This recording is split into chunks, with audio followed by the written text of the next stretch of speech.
Welcome you all. आज के इस वीडियो लेक्चर में हम ओवरव्यू लेंगे सर्जिकल इंस्ट्रूमेंट्स का on the basis of their function. हम सबसे पहले देखेंगे कि सर्जिकल इंस्ट्रूमेंट्स को फंक्शन की बुनियाद पे किन किन ग्रुप्स में डिवाइड किया जाता है। फर्स्ट ग्रुप जो है वो है कटिंग एंड डायसेक्टिंग इंस्ट्रूमेंट्स। जो भी इंस्ट्रूमेंट्स कटिंग या डायसेक्टिंग के लिए इस्तेमाल किए जाते हैं उनको हम इस कैटेगरी में डालेंगे, cutting and dissecting instruments. Second one जो है ग्रास्पिंग एंड होल्डिंग इंस्ट्रूमेंट्स। जो भी इंस्ट्रूमेंट्स ग्रास्प करने के लिए इस्तेमाल किए जाते हैं या पकड़ने के लिए इस्तेमाल किए जाते हैं उनको हम इस कैटेगरी में डालेंगे, grasping and holding instruments. Third group जो है that is clamping and occluding instruments. जो भी सर्जिकल इंस्ट्रूमेंट ब्लड वेसल्स को क्लैंप करने के लिए इस्तेमाल किया जाता है उनको हम क्लैंपिंग इंस्ट्रूमेंट्स बोलते हैं, और we can say they are the occluding instruments. Fourth one जो है एक्सपोजिंग एंड रिट्रैक्टिंग इंस्ट्रूमेंट्स। जो भी सर्जिकल इंस्ट्रूमेंट किसी बॉडी के पार्ट को एक्सपोज करने के लिए इस्तेमाल किया जाता है और रिट्रैक्टिंग के लिए इस्तेमाल किया जाता है उनको हम इस कैटेगरी में डालेंगे, एक्सपोजिंग एंड रिट्रैक्टिंग इंस्ट्रूमेंट्स। इसके अलावा सूचरिंग एंड स्टैबलिंग इंस्ट्रूमेंट्स जिनसे हम सूचर्स वगैरह देते हैं, वीविंग इंस्ट्रूमेंट्स जिनसे हम देखते हैं, सक्शनिंग इंस्ट्रूमेंट्स जिनसे हम सक्शन करते हैं। So last three examination point of view से they are not important. First four में already questions आए हैं, questions डाले गए थे। These are the instruments, they fall under which category? So हम start करेंगे first group से, that is cutting and dissecting instruments. जो cutting और dissecting instruments हैं उनके sharp edges होते हैं, वो इस्तेमाल किए जाते हैं incision देने के लिए, separate करने के लिए, excise tissue को करने के लिए। यहां पे इंपॉर्टेंट पॉइंट जो है दैट इज जो मायो मेटाजेम्बैम और टेनेटोमी है, ये सीजर्स का नाम है। ये पूछा गया था कि मायो मेटाजेम्बैम और whether they are सीजर्स, वो सीजर्स हैं कि रिट्रैक्टर्स हैं या कुछ और है। उसका जो आंसर था, right answer that was scissors, कि मायो मेटाजेम्बैम और टेनेटोमी जो है दे आर सीजर्स। और दूसरी बात ये इंपॉर्टेंट है कि scissors fall under the category of cutting and dissecting instruments.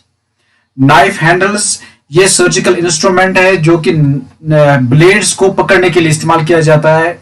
इसको हमें डीप पढ़ने की कोई जरूरत नहीं है। Knife blades, simply blades fall under the category of cutting and dissecting instruments. इसके अलावा सीजर्स हमने ऑलरेडी डिस्कस किए, मायो है, मेटाजेम्बैम है और टेनेटोमी है। ये स्ट्रेट मायो सीजर है जो हमने डिस्कस किया। ये ड्रेसिंग सीजर है, ये भी फॉल करता है under the category of cutting and dissecting instruments. इसके अलावा टिश्यू डायसेक्टिंग सीजर, ये मायो सीजर है। यहां पे ये कर्व्ड भी हो सकता है, स्ट्रेट भी हो सकता है, that is not important. Mayo scissors they fall under the category of cutting and dissecting instruments. This is the image, ये इमेज है मेटाजेम्बैम सीजर की, जो which fall under the category of cutting and dissecting instruments. ये tenotomy scissor है, ये iris scissor है। हमने already 3 seizures को याद किया था, now it is the fourth one, ये चौथा है। एक है मायो, मेटाजेम्बैम, टेनेटोमी और इरिस। अदर कटिंग इंस्ट्रूमेंट्स है, ये रोंजर है, this is rongeur. Osteotome, this is used for cutting of bones. दोनों पेपर में आया था कि osteotome is used for cutting of bones. This one, आप इमेज को अच्छे से देख सकते हो, ये भी कटिंग इंस्ट्रूमेंट है। ये जो इमेज है this is the image of cautery. इससे पहले कि हम इसके बारे में थोड़ा सा जान लें, मैं यहाँ आप लोगों को बताना भूल गया कि रोजर्स जो है they are also used for cutting bones. Rather हम ये कह सकते हैं कि रोजर्स को बोन में होल करने के लिए इस्तेमाल किया जाता है। जैसे कि अगर क्रेनियम या स्कल में बोन को कट करना है, कोई होल बनानी है, तो रोंजर्स का इस्तेमाल किया जाता है।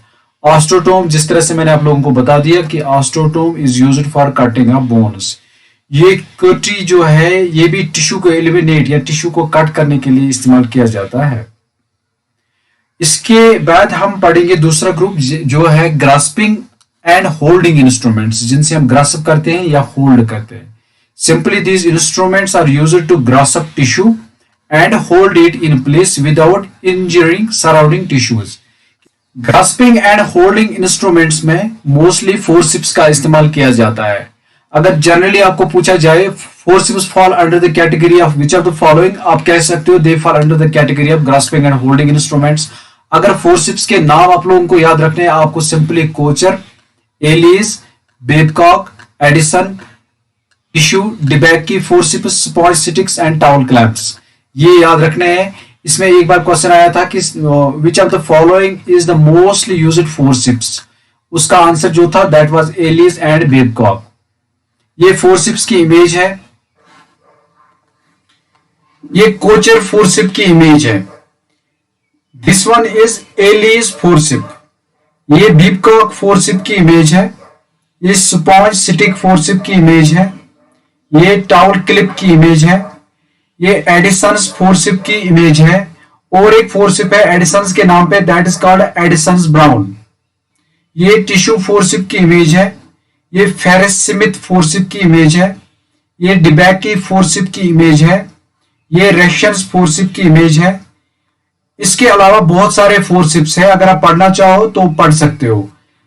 और जो हमारा नेक्स्ट ग्रुप है that is clamping and occluding instruments. These instruments are used to apply pressure.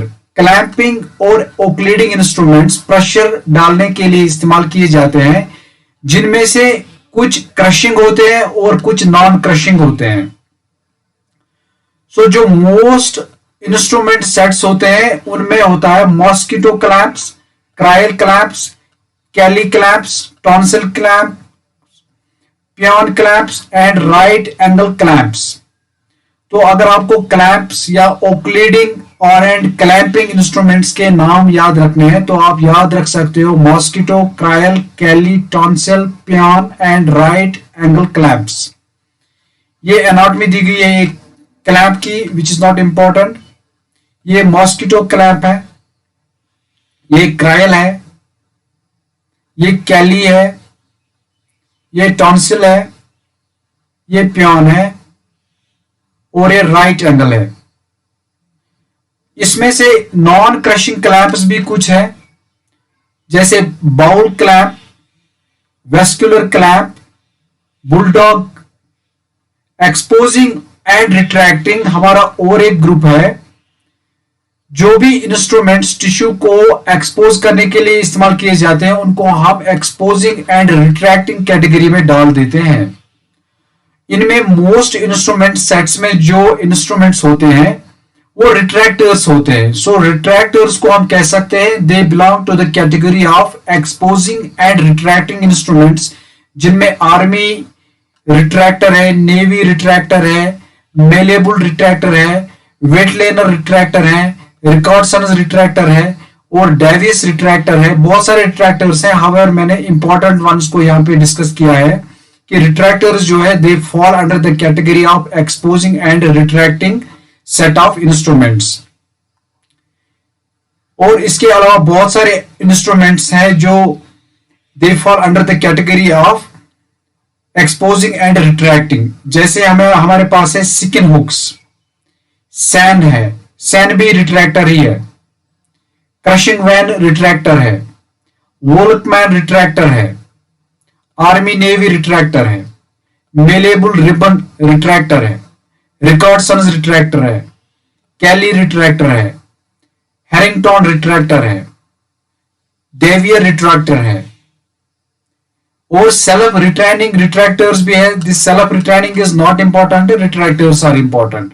सवाल पूछ सकता है कि which among the following is a retractor, आपको नेम्स याद होने चाहिए। वेटरलैंडर रिट्रैक्टर है, सेलिबर रिट्रैक्टर है, गैल्पी भी रिट्रैक्टर है, बॉलफोर भी रिट्रैक्टर है, बुक वाल्टर रिट्रैक्टर है। इसके अलावा और एक हमें ग्रुप है that is suturing and stapling instruments. Suturing and stapling instruments में मोस्टली नीडल होल्डर्स का इस्तेमाल किया जाता है। अगर हमें नीडल होल्डर्स के नाम याद रखने हैं तो हमें याद रखना पड़ेगा वेबस्टर, क्रायलवुड, मायोहीगर।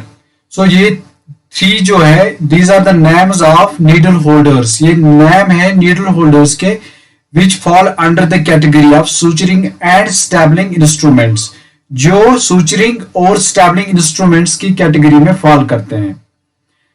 सो वेबस्टर नीडल होल्डर की ये इमेज है, काइल वुड नीडल होल्डर की ये इमेज है, मायो हीगर नीडल होल्डर की ये इमेज है, कैस्ट्रो विजॉय ये भी नीडल होल्डर है। इसके अलावा सिकेन स्टेपलर ये भी, this also falls under suturing and स्टेबलिंग instruments. इसके अलावा अगर आप इसको और डीप पढ़ना चाहोगे तो जो मेरा पुराना वीडियो है which I have made over surgical trays, तो आप वहां से इसका लिंक दिया गया है, आप डाउनलोड कर सकते हो और अच्छे से पढ़ सकते हो। So this was a general approach towards the surgical instruments on the basis of their function. Thank you.